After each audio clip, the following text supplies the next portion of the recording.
Meet Stephanie Ruiz, a first-gen Latina from Fresno blazing a trail in public service. She's a recent environmental science grad, and now the youth board member on the San Joaquin River Conservancy Board, all before 25. Raised in the Central Valley, Stephanie knows firsthand how lack of access to green spaces impacts community. Now she's turning that experience into action, making sure every voice is heard at the table. Stephanie's journey includes research with the USDA, fieldwork with the U.S. Forest Service, and a fellowship with the California Climate Action Corp. But what truly sets her apart is her passion for representation and her drive to create welcoming green spaces for all. From overcoming imposter syndrome to speaking up for equity, Stephanie is proof that young voices belong in power. This is Stephanie Ruiz. Hi, Stephanie. Thank you so much for joining us today. Thank you for having me. Yeah. Could you share a little bit about yourself? Just like a quick introduction for folks who might not know you. Yeah, so my name is Stephanie Ruiz, and I am a first-generation Latina college graduate from California State University, where I earned my bachelor's degree in environmental sciences and a minor in chemistry.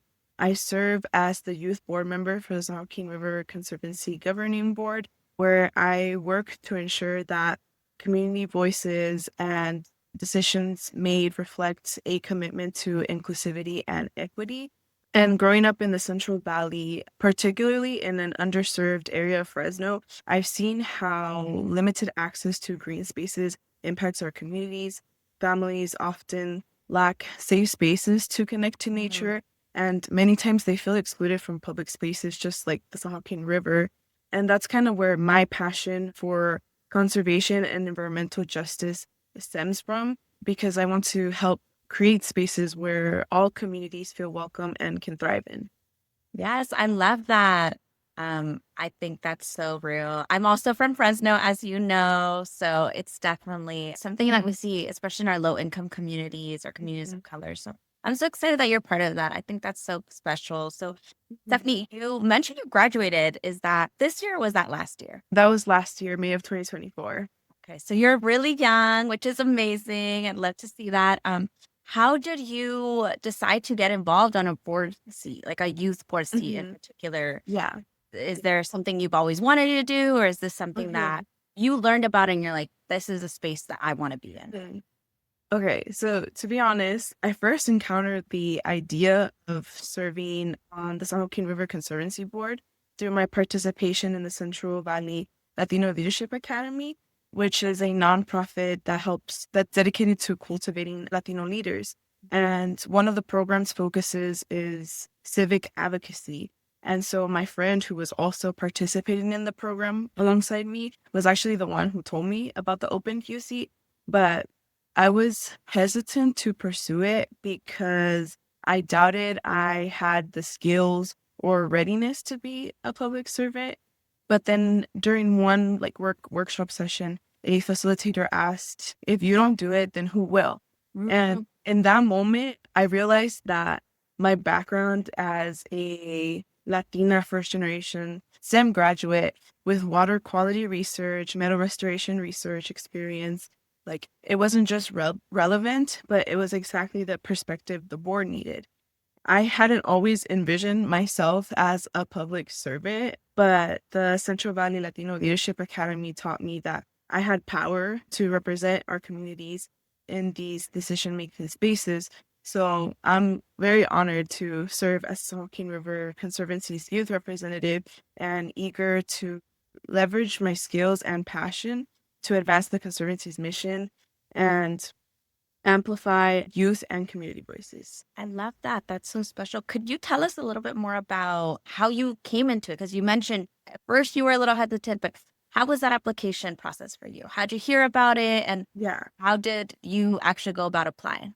Yeah, so again, it was my friend who thought I would be a great fit that introduced me to it.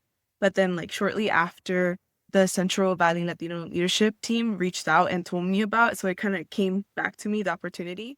And the application process was pretty straightforward in the sense that it was as you would typically apply for a job or scholarship, but unclear instructions made it more challenging than it needed to be. So for example, I remember the work experience section didn't offer guidance on format. So I didn't know if they wanted bullet points or a short paragraph. the prompt asking about why I would like to serve on the governor's administration also lacked any suggested length. So that also left me unsure about like how much detail to add. Yeah. Yeah. And I remember you reaching out about that you had some Yeah, questions regarding. yeah. And now that I actually think about it, I don't believe the application itself, like on there, it actually said like needing a letter of recommendation, and much less it didn't say like where to submit it.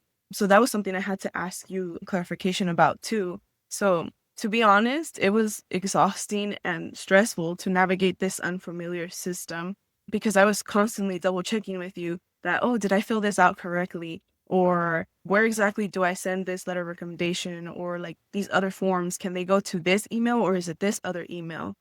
So with that and me wrestling with imposter syndrome made me feel like less confident at times about like, oh, I probably won't get appointed, because I probably did a mistake or something like that.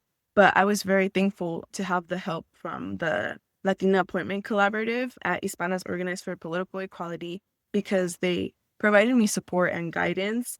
And honestly, I feel like without you guys, I doubt that I'd be where I am today. And it's unfortunate because it reminds you how this is a common barrier that many people face, that they're not they lack awareness of resources and organizations that are available to them to help them guide through these unfamiliar processes. So that's why I'm extremely grateful that I was able to receive Hope's support and to be put in a spot where I can pay that forward in many different ways. Oh, that's so great to hear. Yeah, I think, especially for youth like yourself, right? That's, that these boards don't exist. Mhm. You're interested in getting involved, but there's a little bit of a disconnect, right? With the Yeah. application process, Mhm. who do I reach out to if I have questions? And I think Mhm. there are so many great resources out there, including Hope and the Latina Appointments Collaborative. That's really what we exist to do, to Mhm. make sure that even if you're not part of our network directly, if you're a friend of Hope, if you are connected, even if you're just interested, that's really what we Mhm. want to do and make sure we're elevating those youth voices. And you mentioned battling with imposter syndrome. How did you overcome that as you were going through the application process?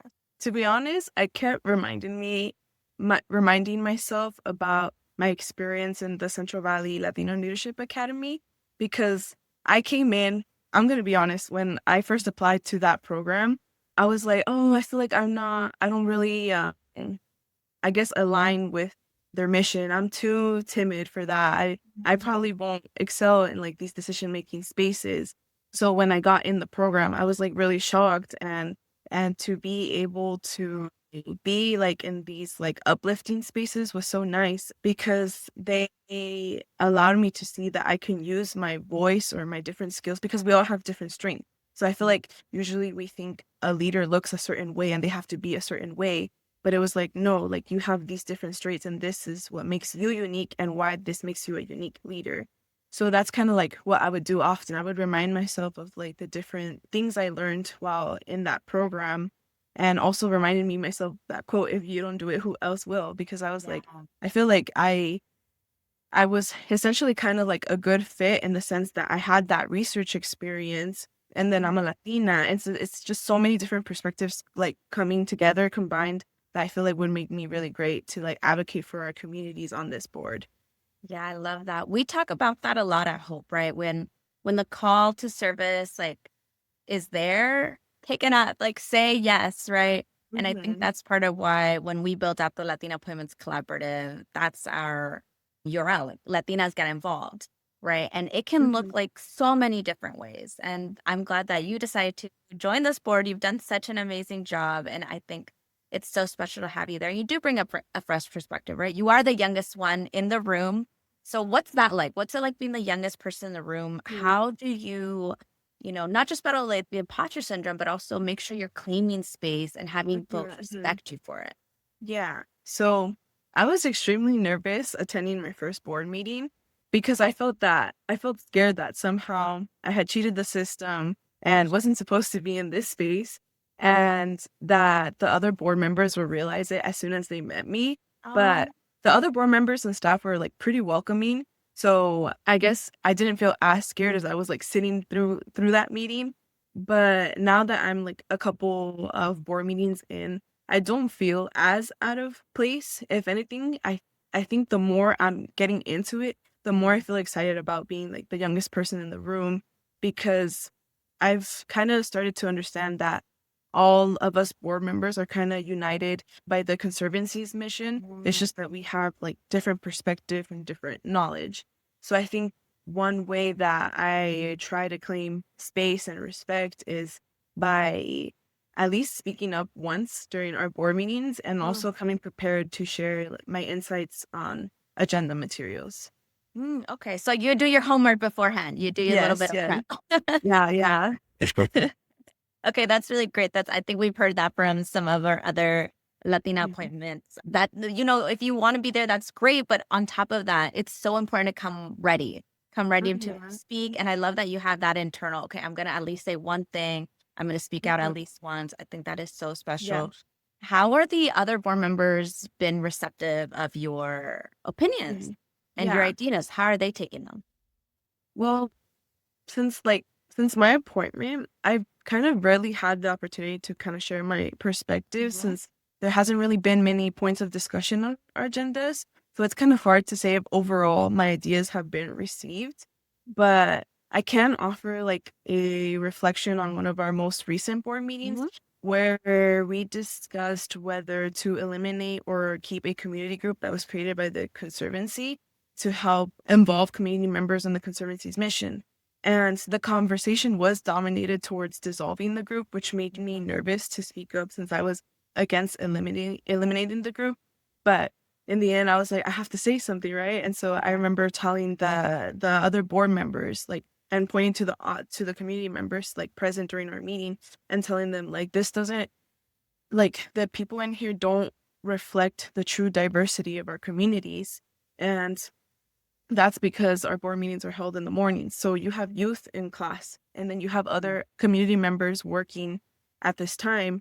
And so I was like really advocating for them not to eliminate it because of that. And also because I feel like coming in these decision making spaces is intimidating. So Yeah. having those community meetings was kind of like a way to take those elements off, to make it more inviting, not make it as formal, because when community members want to speak to us, they kind of have to come up to a podium, introduce themselves, and usually they have like about 3 minutes. And so I was just kind of talking about that. But in the end, we voted and the majority went to eliminating the community group. But we all kind of came to like a compromise of moving our board meetings like every other month, like in the evenings, to give chance for more community members to get involved. So that was something that was nice to see. And when I like spoke about my perspective, like it wasn't like somebody interrupted me or aggressively contradicted anything Yeah. I was saying. So I would say that my perspective was received, but I have yet to kind of continue to assess that as we get into more points of discussion. Yeah, I think that's great. I think that's really special. And you're right. I've heard it from community members all the time that I'd love to attend a meeting or I'd want to get more involved, but it is hard, especially if they're Yeah. in the morning and you're working, right? If you have a 9 to 5, you maybe aren't able to take that time off to attend those 8 a.m. or 9 a.m. meetings. I love that you advocated for the community and pushed for having those more evening, more accessible meetings. That's really great. And, I think that's the whole point, right? That's why you're there, because you do bring that perspective as someone who's entering the workforce. Maybe you don't have that flexibility necessarily in your job to be taking all this time off. So I think that's really great. I'm so excited that you're able to do that. As you go through this, and you mentioned you've kind of been on the board for a few months now, so that's great. Is there any kind of additional support or mentorship you wish that more youth members had? Mhm. Okay. Immediately, what comes to mind is support in navigating burnout and managing imposter syndrome. Because serving in these spaces can be like really exciting, but then also emotionally demanding, especially when you start to recognize like the different barriers within the decision making spaces that often limit true and diverse representation of our communities. So that can be like draining to have to fight that like every day. And and I don't want to say like people deny like progressing towards inclusivity, but it's just sometimes it's like slow. It's like a slow game at times. So just kind of dealing with that burnout. And also I feel like even though we learn how to manage imposter syndrome, at times it could come back like full force, and it's kind of, it oscillates, like it Yeah. comes and goes. So definitely managing imposter syndrome. And I would also recommend like identifying a mentor who is involved in the areas like that you're passionate about or want to advocate for, because you can have someone who can guide you, answer questions, and kind of share their experiences in this industry or area. And then one thing that I would recommend too is to connect with other youth board members to kind of to provide each other encouragement and kind of Yeah. share understanding and have like a sense of community. Yeah, someone who's also going through what you're going through. Mhm. Yeah, that's really cool. Are there any skills you feel like you've picked up since being on the board, or you feel you're developing even more as you're going through this process? Definitely working on like public speaking, because like how I mentioned previously, how the board was discussing about whether to dissolve our community meetings. I realized that when I spoke, my thoughts were kind of all over the place. And that was because I'm not used to being involved in these decision-making spaces. So I'm finding that journaling, like how I feel about certain things regarding the Conservancy and kind of my journey on the board, has helped me to like better articulate my thoughts and feelings, especially because at least being bilingual, it sometimes makes it challenging for me to find like the right words or tone in English, because I feel like I feel so many things in both English and Spanish, and I don't know Yeah. how to like combine it together to express that in English, Yeah, the reset moment. Yeah. So yeah, that's kind of one of the skills that I'm like really focusing on, because like I said, like it's an honor to be able to advocate for our communities, but I also want to do it well, where like I have all these feelings and I want to be able to express them like in a concise and like understandable manner. Yeah. No, I totally get that. And I think that's such a great skill that you can transfer anywhere, even beyond just the board in your everyday life, in your 9 to 5, and hopefully in another board seat in the future. So I think that's Mhm. amazing.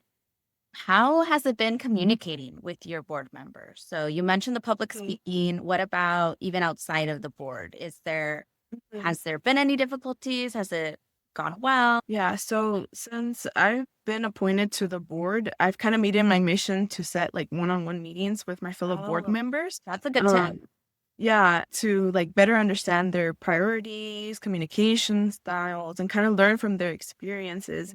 And like being able to have these conversations with them has been very helpful, because like not only have they kind of been receptive and encouraging to some ideas I share with them, they also remind me that they too kind of faced a learning curve or moments of imposter syndrome. So it kind of makes me think like, oh, here I am being young, feeling these things, but then you're older than me and still feeling these things. So it kind of makes me feel more at ease and more able to kind of focus on feeling more excited to like learn and grow into the role.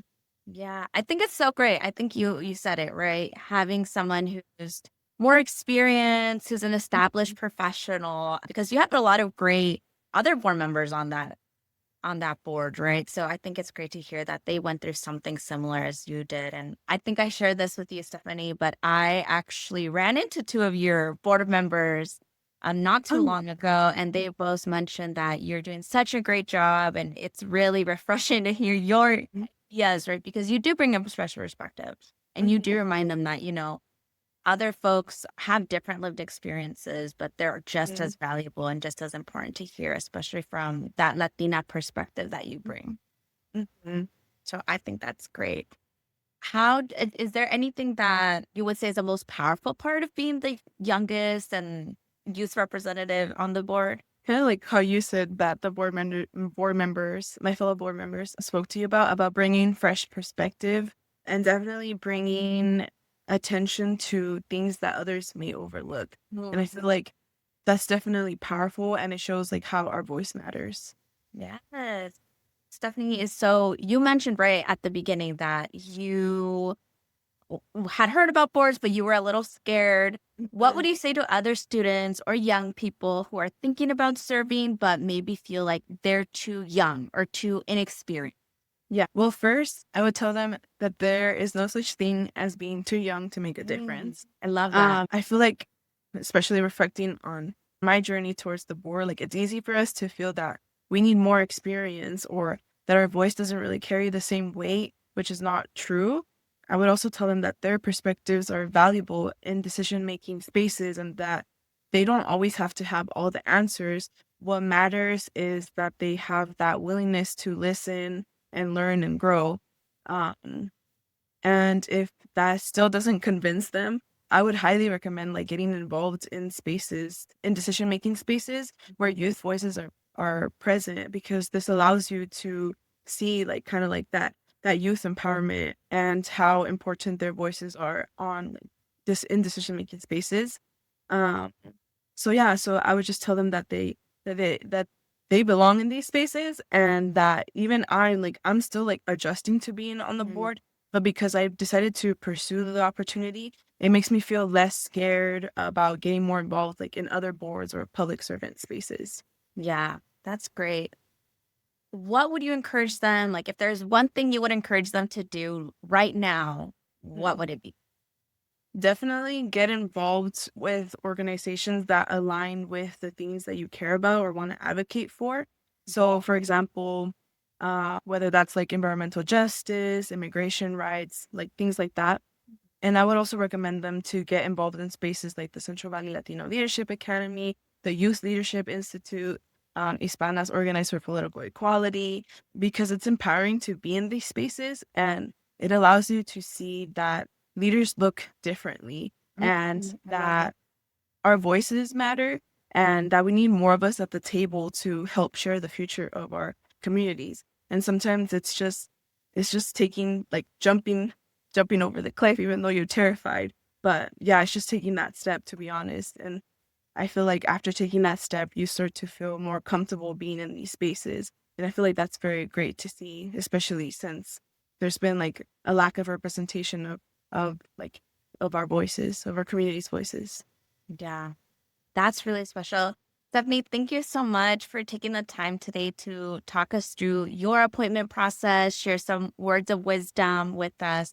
I think what you're doing is so special. It really is great to see youth representation, not just here in Fresno, right, and in Fresno County, but throughout the state and throughout the nation, getting more young people involved, making sure that they're stepping into these spaces and like you said, finding those resources, finding those friends, those mentors that are Mhm. willing to step up and help them. That's part of what we do. You mentioned other great organizations that also help, but for us here at Hope, it's so important to get our youth involved, making sure they're taking up space. And like you said, their voice has just as much important, just as much weight. And it is a fresh perspective, and it is really important to get them involved. So thank you, Mhm. Stephanie. Yeah, thank you for having me.